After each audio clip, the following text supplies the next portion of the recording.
Hey Pac-12 fans, Burke18 here, and in this video we're looking at the Pac-12 Championship Game.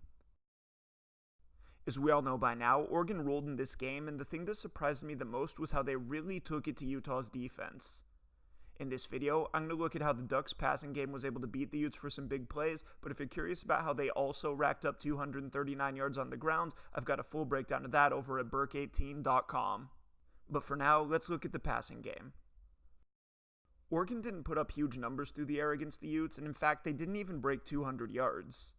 What they did do, though, was produce 3 big passing plays early in the game, and these led to 13 of the Ducks' 20 first-half points and helped them to blow the game wide open before halftime.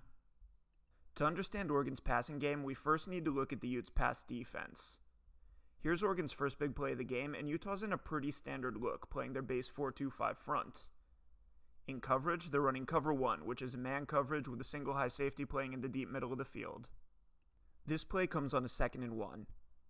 Oregon knows that the Utes are probably expecting a run here, and they're using this expectation to get Herbert out of the pocket by faking a run to the left and then rolling him out to the right. When I described Utah's defense, I mentioned that they play a lot with a single high safety in the deep middle of the field, and on this play, the Ducks are targeting that guy with a high-low read. Here we can see that they have 2 receivers at the bottom of the screen, and they're going to put the inside receiver on a drag across the formation. They're actually running him straight at the umpire here, and we can see that as he rubs underneath that official, the man defender that's covering him gets picked a little bit, getting him some separation. The Ducks are then running the outside receiver on a post route behind this drag, and these 2 routes combined create that high-low stretch that I mentioned earlier. As I've said, the Utes only have 1 deep safety playing in the middle of the field, and by attacking the middle of the field at 2 levels, they put him in an impossible situation. If he stays deep to take away the post, then they're in good shape with the drag route thanks to the pick set up by the umpire. On this play, we see the opposite reaction, with the safety failing to stay deep for the post. From this angle, we can see him attacking the drag almost immediately, coming downhill to offer support on that route. This leaves the cornerback covering the post in a tough spot. He's expecting to have safety help in the deep middle, and so his primary concern is to defend routes to the outside and down the sideline since he doesn't have any help out there. Because of this, when his receiver breaks inside and when there's no safety there to pick him up, this turns into an easy completion right down the middle of the field. The Ducks went on to kick a field goal just a few plays after this.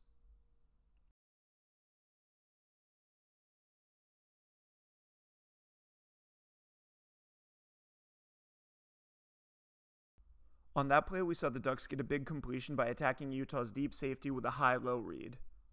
This is their second big passing play, and it's going to work a little bit differently. Once again, Utah's in their characteristic single high man coverage here, but this time, instead of rolling Herbert out of the pocket, the Ducks are attacking that safety with a straight-up drop-back passing play. On this play, the Ducks are attacking Utah's deep safety with a 2-man horizontal stretch. To do this, they're running both outside wide receivers on post corner routes, and the idea is that when they have 2 wide receivers running outside breaking routes toward opposite sidelines, the free safety won't be able to provide deep help to both of them, and so it'll be the quarterback's job to see which receiver the safety favors and to throw it to the other guy. As we roll the play forward, we can see right here that the safety is almost all the way to the left hash, and so Herbert throws to the right for an easy 45-yard touchdown. Above and beyond these schematic issues, though, this play gets helped by some terrible cornerback play, and we can see that from this angle right here. Now, the cornerback play isn't necessarily terrible just because this guy got beat. The scheme of the play puts him in a pretty tough spot. As we can see here, his wide receivers lined up almost at the bottom of the numbers, and this is a pretty wide split, and so the cornerback's playing with inside leverage in order to cut him off from the very wide seam that exists between the sidelines and the deep middle safety. This inside alignment makes him vulnerable to a route like a post corner, which attacks this inside alignment before breaking back to the outside. The real problem, though, is that he doesn't attempt to recover once he does get beat.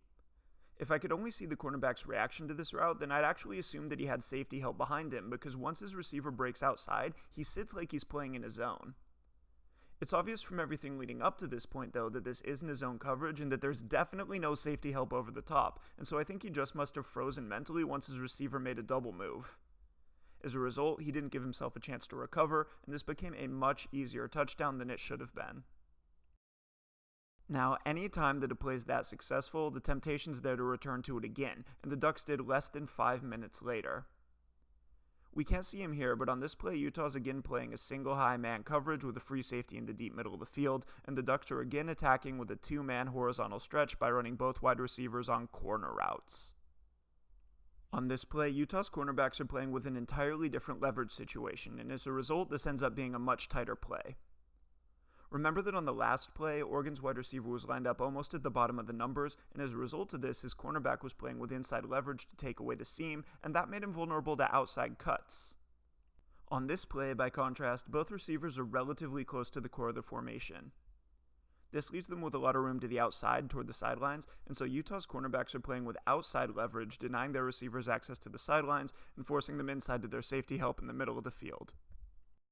As we can see here, both receivers release inside in order to get separation from those outside leveraged cornerbacks, and this brings them both closer to the safety in the deep middle of the field. At the bottom of the screen, Oregon's wide receiver does a nice job of getting over the top of his cornerback, but because that cornerback's starting the play outside of him, this is a much tighter play, and the free safety's coming over hard in addition to this.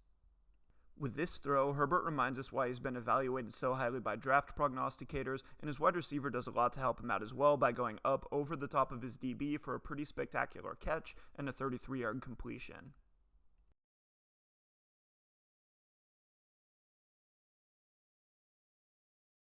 Alright, that's it for this video. If you want to learn more about Oregon's run game against the Utes, check out Burke18.com, but otherwise I'll be back here next week for some bowl previews. I hope to see you then.